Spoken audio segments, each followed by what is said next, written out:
Are you serious right now?" That was the exact sentence I screamed in my kitchen, slamming my phone down so hard on the counter that the screen cracked. My hands were shaking. My heart was racing so fast I could hear it in my ears like a war drum. My eyes burned, but I refused to let tears fall. Not yet. You know that kind of anger where your whole body trembles, where you're standing there, breathless, and you don't know if you're about to scream, throw something, or just collapse on the floor? That was me. Imagine this. The people who are supposed to be your family, your husband's family, the ones who smile at you at dinners, hug you at holidays, turns out they've been tearing you apart behind your back, line by line, word by word, on a WhatsApp group. A group I wasn't even invited to. Yeah, that happened to me. And before I continue, comment down below which country you're watching from. I want to know how many people around the world have dealt with toxic in-laws like this. Now, let me take you back. Because before the betrayal, before the screenshots, before the revenge, there was me. I'm 33 years old, married for 7 years. I live in a quiet neighborhood in the US, a cul-de-sac where people wave at each other while mowing their lawns, and where the loudest sound on weekends is usually a leaf blower or kids riding bikes. My husband, Daniel, is the love of my life. Or, at least I thought he was. He's steady, kind in public, a little reserved, the type of guy who doesn't like drama. He works in IT. He's the type who can spend hours fixing some tiny bug on a computer but forgets to take the trash out. Typical. And me? I work part-time at a local bookstore, and I also freelance online. Nothing glamorous, but I've always been proud of carving out my independence. I love books. I love stories. And maybe that's why this one I'm telling you now feels like a twisted living nightmare out of some novel. On the surface, my life looked fine, stable, ordinary. But if you've ever had in-laws that smile to your face while stabbing you in the back, you know fine can be a lie. Because from day one, Daniel's mother, Linda, decided I wasn't good enough. At first, it was little things. "She's not much of a cook, is she?" she once whispered, loud enough for me to hear, when I brought over a casserole. "Oh, you're still working?" "I thought Daniel wanted a wife who stayed home," she said once at a family. Barbecue, wine glass in hand, fake smile on her lips. "She doesn't dress very polished," she told her sister at Christmas, looking me up and down like I was some clearance rack mannequin. Daniel would always shrug it off. "That's just Mom," he'd say. "She doesn't mean it," but I felt it. Every little jab was like a paper cut. Small, but too many of them, and you start to bleed. And then came the group. I didn't even know about it at first. Why would I? It was a WhatsApp group Linda made called Family Matters. Cute name, right? Except the only person missing from that group was me. Every aunt, uncle, cousin, niece, nephew, everyone except me. And I would have lived in ignorance if it wasn't for one cousin, Jessica. Sweet girl, maybe 21 at the time, studying nursing. She liked me, respected me. One night, out of nowhere, she forwarded me a few screenshots. "Hey, I think you should see this," her message said. I opened the screenshots, and my world tilted. Linda was tearing me apart line by line. She's lazy. She only married Daniel for security. She'll never give us proper grandchildren because she's too selfish. She doesn't even try to fit in. She's embarrassing. And the worst one? She'll never be family. Not really. She's an outsider. It wasn't just her. Some cousins joined in. An aunt chimed in once or twice. But Linda, she was the ringleader. They laughed at me. They analyzed me. They picked apart everything I did. I remember standing in my kitchen, reading those words. My throat felt like it was closing. My chest was so tight I couldn't breathe. My hands gripped the counter until my knuckles went white. And that was the moment I slammed my phone and screamed. Because here's the thing. I've always been the type to endure. To smile, to stay polite, to not rock the boat. For years I let Linda's comments roll off me. I tried to be the bigger person. But this was war, and she had no idea what I was capable of.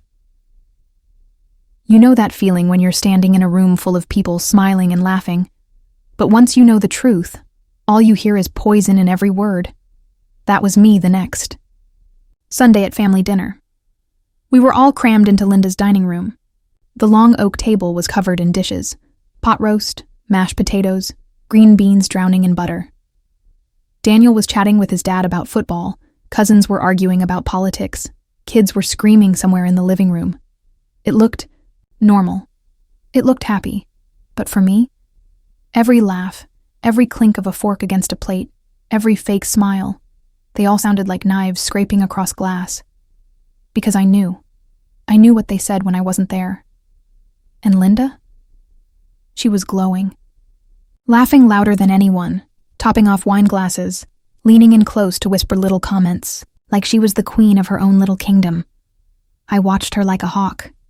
Every gesture, every smirk, every time her eyes flicked over to me like I was a stain on her perfect tablecloth. And she didn't know. She didn't know that her perfect little family matters. WhatsApp group wasn't a secret anymore. That night back home, I couldn't sleep. Daniel was snoring beside me, dead to the world.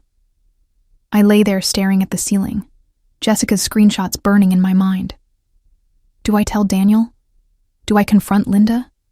Do I just swallow it and keep living like nothing happened? But then another thought crept in. What if Daniel already knew? The idea hit me like a punch. Because here's the thing. In the screenshots, there were little hints. Linda saying things like, Daniel knows I'm right, or he just won't admit it out loud. And suddenly, I wasn't sure anymore. The next morning, over coffee, I tested him. Hey, I said casually, scrolling on my phone. Do your cousins ever make WhatsApp groups for family stuff? Like planning parties or whatever? He didn't look up from his laptop. Yeah, Mom runs most of those. She loves that kind of thing. My stomach dropped. She ever make one about me? I asked, my voice light, like it was a joke. Finally, he looked up. His eyes flickered. Just for a second. But I saw it. That microsecond of recognition. And then he laughed. Too quickly. Don't be paranoid, he said, sipping his coffee. You know how Mom is. She's just old school. But the laugh was fake. His eyes darted away too fast. That was when I knew. He knew. My husband, my partner, the man I built my life with, had known all along. And he didn't tell me. The betrayal didn't stop there. A week later, Jessica texted me again. Another batch of screenshots. This time, it wasn't just gossip. It was planning. Linda was pushing for Daniel to reconsider his marriage. She wrote, He deserves someone who respects this family, not her. Another aunt chimed in. It's not too late for him. He's still young. And then a cousin, God help me, actually suggested a name, a family friend's daughter, who would be so much better for him. They weren't just mocking me. They were plotting against me. I sat on my bed, phone shaking, in my hands, reading line after line. My chest felt like it was caving in. Do you know what it's like to realize your marriage is being dissected like a business deal behind your back? That your worth as a human being is being debated by people who smile at you across the dinner table? It's not just betrayal, it's humiliation. The breaking point came 2 weekends later. Linda invited us over for a casual get-together. Just some wine, some appetizers, a little family bonding. I walked in wearing a navy dress I'd picked carefully. Classy, but not flashy. I told myself, just breathe, just smile, just get through it. The moment I stepped into the living room, Linda looked me up and down. She didn't even bother hiding her smirk, and then she laughed. Not the polite kind of laugh, not the oops funny joke laugh. No, the mean laugh. The one that says, I know something you don't. And I enjoy watching you squirm. I froze. Daniel didn't notice. He was already talking to his uncle. But I saw the way a couple cousins exchanged looks. The way one of them actually covered her mouth to hide a grin. And right then, I knew. They'd been talking about me. Again. Probably minutes before I walked in, I stood there, forcing a smile, my stomach twisting into knots, while Linda poured herself another drink like nothing had happened. But inside, I was done. Done being polite. Done swallowing my pride. Done letting them laugh at me like I was some clown in their circus, because they thought they had the power. They thought I was weak. They didn't know I had the screenshots. They didn't know I was already planning my next move. And when I was finished, Linda would never laugh at me again. I couldn't sleep that night. Again. Daniel was snoring beside me like a baby while I lay there staring at the dark ceiling, fists clenched under the blanket. Every time I closed my eyes, I heard that laugh. Linda's laugh. Cruel, confident, and the looks from the cousins. The smirks, the whispers. I wasn't paranoid anymore. I wasn't overthinking. It was real. And the more I thought about it, the more something inside me snapped. They wanted to play games? Fine. I could play too. The first thing I did was reach out to Jessica. She'd been the only one brave enough to send me the screenshots. If she was willing to stick her neck out once, maybe she'd help again. We met at a little coffee shop downtown. She looked nervous, twisting her straw wrapper into knots. "I don't want to get in the middle," she whispered, glancing around like Linda had spies hidden in the cafe. "You already are," I said quietly. "You sent me the screenshots. You know what they're doing." Jessica's eyes softened. She bit her lip. Then she pulled out her phone. "There's more," she said. She showed me the latest messages. Linda had been busy. This time, she wasn't just mocking me. She was accusing me of controlling Daniel, of keeping him from visiting his family, of spending his money carelessly. One message read, "If she keeps this up, I'll make sure Daniel sees the truth. A divorce might be painful, but it would be for his own good." I nearly dropped the phone. Divorce. She was openly plotting divorce. Not with Daniel's words, not with Daniel's consent, with hers, with the family, like it was a vote she could call. And in that moment, something inside me crystallized. I wasn't just fighting for my pride anymore. I was fighting for my marriage, for my home, for my dignity. That night, I tried again with Daniel. "Do you ever feel like your mom interferes too much?" I asked carefully, as we folded laundry together. He sighed. "She's just... Mom. She means well." I held up one of his shirts. "If she tried to break us up, would you tell her to stop?" He froze. Just for a second, then forced a smile. "You're overthinking again. Nobody's trying to break us up."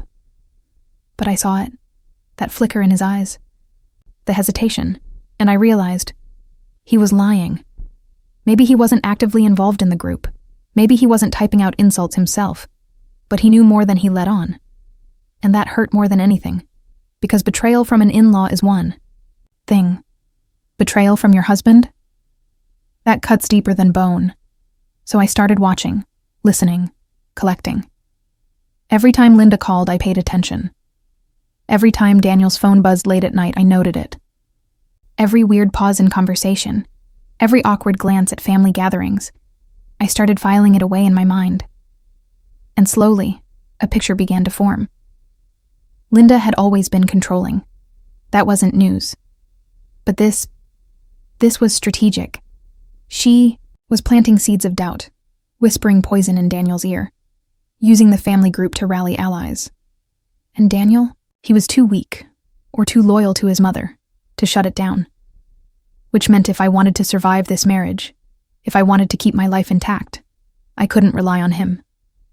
I had to handle it myself. The first opportunity came at another family, dinner. Linda was pouring wine, her bracelets jingling, her lipstick perfectly applied. She loved being the center of attention. I leaned against the counter, watching her, a fake smile plastered on my face. "Oh, you're not drinking?" she asked me sweetly.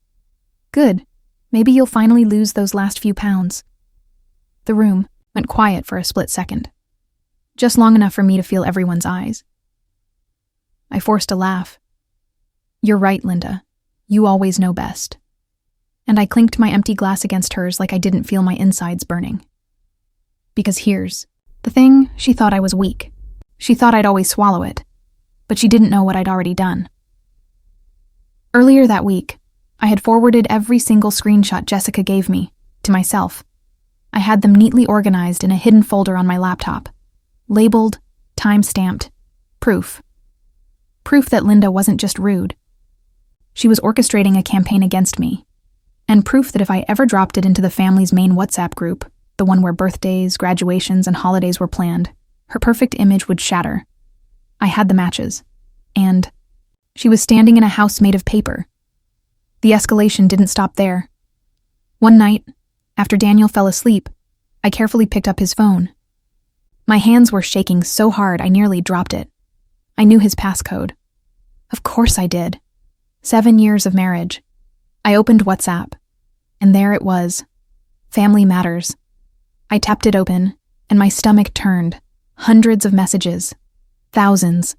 Going back months. I scrolled. And scrolled. And scrolled. Linda's comments were worse than I imagined. She mocked the way I decorated my home, the way I spoke. She even called me cheap for giving Christmas gifts that weren't expensive enough. But the worst? Daniel. There. He was. Not often. Not leading. But there. A few likes. A few laughing emojis. A few short comments that made it clear he wasn't defending me. He wasn't protecting me. He was letting them eat me alive. I sat on the edge of the bed, the glow of his phone lighting my tears. My chest hurt so much I thought I might throw up. That was the moment I realized. My marriage wasn't just under attack. It was already infected. Already rotting from the inside, and if I didn't act soon, I'd lose everything. So I started planning. I didn't know exactly how yet, but I knew 2 things. I needed evidence. I needed timing. If I exposed Linda too soon, she'd twist it. Claim I was jealous, overreacting, misunderstanding. Daniel might even side with her. But if I waited, if I let her dig her own grave a little deeper, then when I dropped the truth, it would be undeniable. So I kept collecting, kept smiling at dinners, kept letting her believe she was winning, while secretly I was sharpening my knife. And then, the universe handed me the perfect opportunity.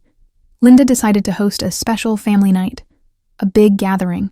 She was planning a slideshow, photos, speeches, one of her over-the-top productions. She invited everyone, grandparents, cousins, distant relatives, even family friends. It was going to be her stage, her spotlight, and I knew exactly what I was going to do, because Linda loved to put on a show. But this time, I was going to give her an audience she'd never forget. The night of Linda's special family gathering finally arrived. Her house looked like it was auditioning for a magazine spread. Fairy lights strung across the backyard. Tables covered in white linen. A buffet so loaded with food it looked like she'd robbed a catering company. People were already buzzing with wine glasses in hand, laughter echoing through the warm night air. Kids chased each other on the lawn while the adults mingled, and in the middle of it all, Linda, perfectly dressed, perfectly made up, perfectly fake. She was glowing like a queen on Coronation Day. Hugging people, accepting compliments, brushing off questions about the big slideshow surprise she had planned. I stood there in my navy dress again, smiling politely, clutching my phone in my hand so tightly I thought the case might crack. She thought tonight was going to be her victory lap, her stage, her chance to cement her power. But she didn't know I was about to flip her script. The evening dragged on. Toasts were made. People gossiped. Linda floated from group to group like a hostess out of a TV show. Finally, she clapped her hands. Everyone. Gather around, please. I've prepared something special. The crowd shifted toward the big screen she'd set up in the living room. Chairs were dragged into rows. People balanced plates of food on their laps. Linda beamed as she clicked the projector on. Tonight I wanted to celebrate our family, she said, her voice syrupy sweet, because at the end of the day, nothing matters more than the love we share. I nearly choked. Love? If only they knew. Her slideshow started. Photos of Daniel as a baby, family vacations, holidays, weddings, the usual nostalgia bait. Everyone, oohed and awed at the right moments. Linda stood proudly at the front, soaking in every smile. But I wasn't watching the screen. I was watching her, and my heart was pounding so hard I thought everyone could hear it, because I had timed everything perfectly. At the exact moment she wrapped up, when everyone's attention was warm and glowing and fixed on the idea of family, I was going to strike. Finally, the slideshow ended. Applause filled the room. Linda dabbed at her eyes with a tissue, pretending to be emotional. "Family is everything," she whispered dramatically. And that's when I moved. I stood up, phone in hand. My legs were trembling, but my voice came out steady, sharp, slicing through the room. "You're right, Linda. Family is everything." Dozens of heads turned toward me. Daniel's face drained of color.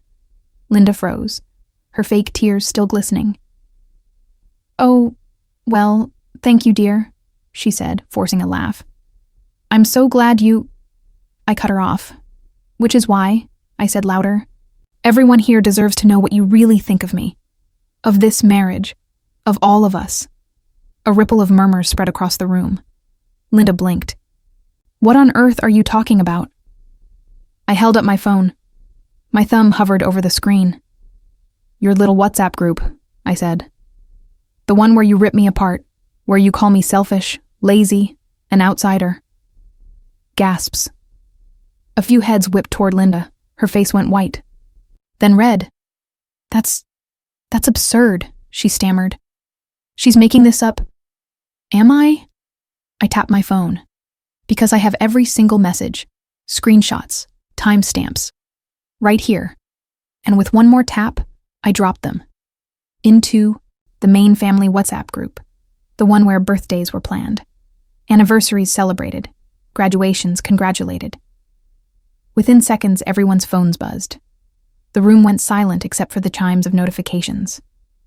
Then, chaos. One by one, people pulled out their phones. Eyes widened, mouths dropped open. Some gasped out loud. Others muttered under their breath. Cousins looked at each other horrified. Aunts whispered furiously. Uncles shook their heads.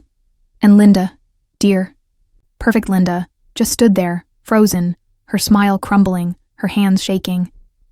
Daniel's phone buzzed in his pocket. He pulled it out, stared at the screen, and his jaw clenched. I saw it in his face. He couldn't deny it.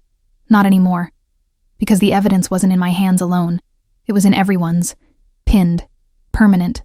Undeniable. "You, how dare you?" Linda finally hissed, her voice trembling.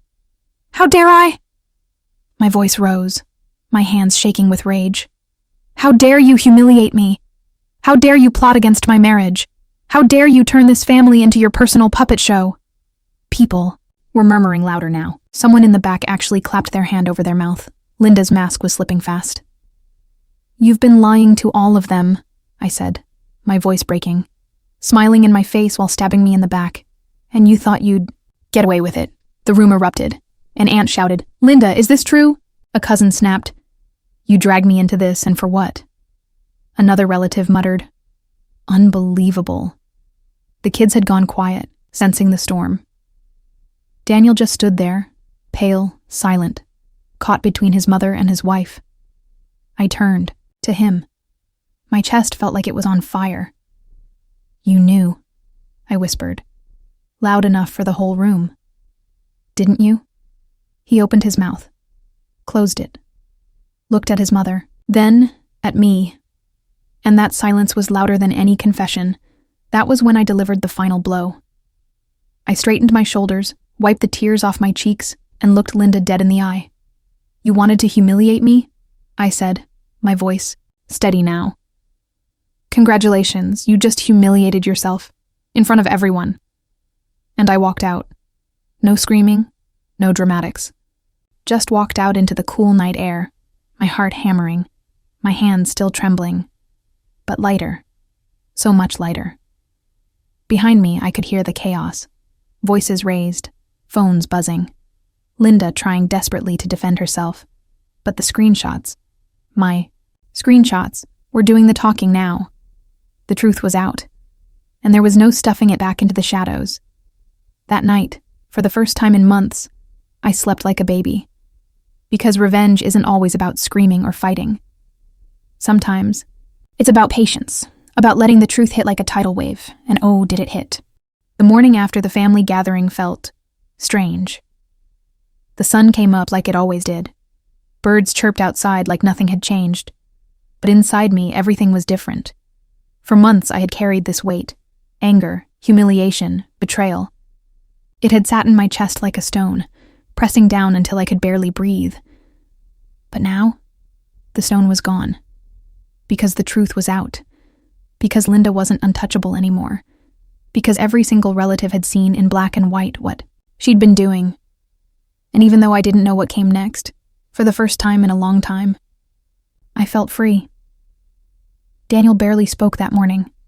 He moved around the kitchen like a ghost, making coffee, staring at nothing. Finally, he said quietly, "You didn't have to do it like that." I turned, coffee mug in hand. My voice was calm. "Yes, I did." He flinched like I'd slapped him. "Daniel," I said, my throat tight, "do you understand what it feels like to be mocked by your own family? To sit at dinners and pretend everything is fine while your mother plots against me behind my back? To know you were in that group too, and you didn't defend me?" His eyes dropped to the floor. He had no answer. Because deep down, he knew. The fallout was immediate. Within 24 hours, cousins were texting me apologies. Some were furious at Linda for dragging them into it. Others admitted they'd felt uncomfortable, but hadn't dared speak up. One aunt called me, voice trembling, and said, "Honey, I am so sorry. I didn't know how far it went." But the biggest shock? Linda herself. She showed up at our house 2 days later. No warning. No invitation. She stood on my porch, sunglasses hiding her eyes, her lips tight. For the first time since I'd met her, she didn't look like the queen of anything. She looked small. "I didn't deserve that humiliation," she snapped, as soon as I opened the door. I stared at her, stunned. "You didn't deserve..." She raised her chin. "You went too far. Family matters should stay private." That was it. That was the line. I laughed. A sharp, broken laugh that made her flinch. "Private?" I hissed. "You made a whole group chat just to insult me. You plotted to end my marriage. And you think I went too far?" For a second, she had nothing to say. Then she muttered, "You'll regret this," and stormed off. I didn't regret a damn thing. The family split in the weeks that followed. Some sided with Linda, claiming I should have handled it quietly. Others said she had gone too far, and I did what anyone would have done, but the balance had shifted. Linda wasn't untouchable anymore. Her little empire of whispers had collapsed.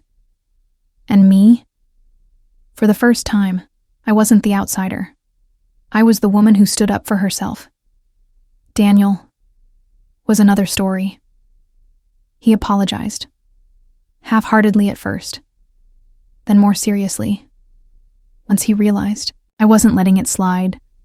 "I should have defended you," he admitted one night, his voice breaking. "Yes," I said simply. "You should have." It wasn't the kind of wound an apology could heal overnight. Trust doesn't grow back instantly, once it's been cut, but at least it was a start. And I told him, point blank, "If you ever let her disrespect me again, if you ever stay silent while she poisons this family, we're done." He nodded, and for the first time, I saw fear in his eyes. Not of me, but of losing me. Months passed. Linda tried to repair her image. She hosted fewer dinners. She spoke less in group chats. Her laugh, once loud and cutting, was quieter now, forced. She knew everyone had seen behind the curtain, and no matter how much she tried to smile, that image would never go back to what it was. As for me, I walked taller. I went to family events without dread. I held Daniel's hand tighter. And when Linda's eyes met mine, I didn't look away anymore. Because I knew the truth. I wasn't the outsider. I wasn't weak. I wasn't disposable. Was the woman who exposed her, and she would never forget it. Sometimes late at night, I still think about that laugh, the one she gave me when I walked into her house, knowing she'd just trashed me in her little group. I remember how small it made me feel, how humiliated. And then I remember the sound of dozens of phones buzzing as her words lit up the family chat for all to see, her face draining of color, her power crumbling, her kingdom collapsing. And that memory? That's the one that makes me smile. Because here's the lesson. People will test your patience. They will underestimate your strength. They will try to bury you under lies and laughter. But if you know the truth, if you hold it tight and wait for the right moment, sometimes the most powerful revenge isn't screaming. It's silence. It's patience. It's letting the truth speak louder than any insult ever could.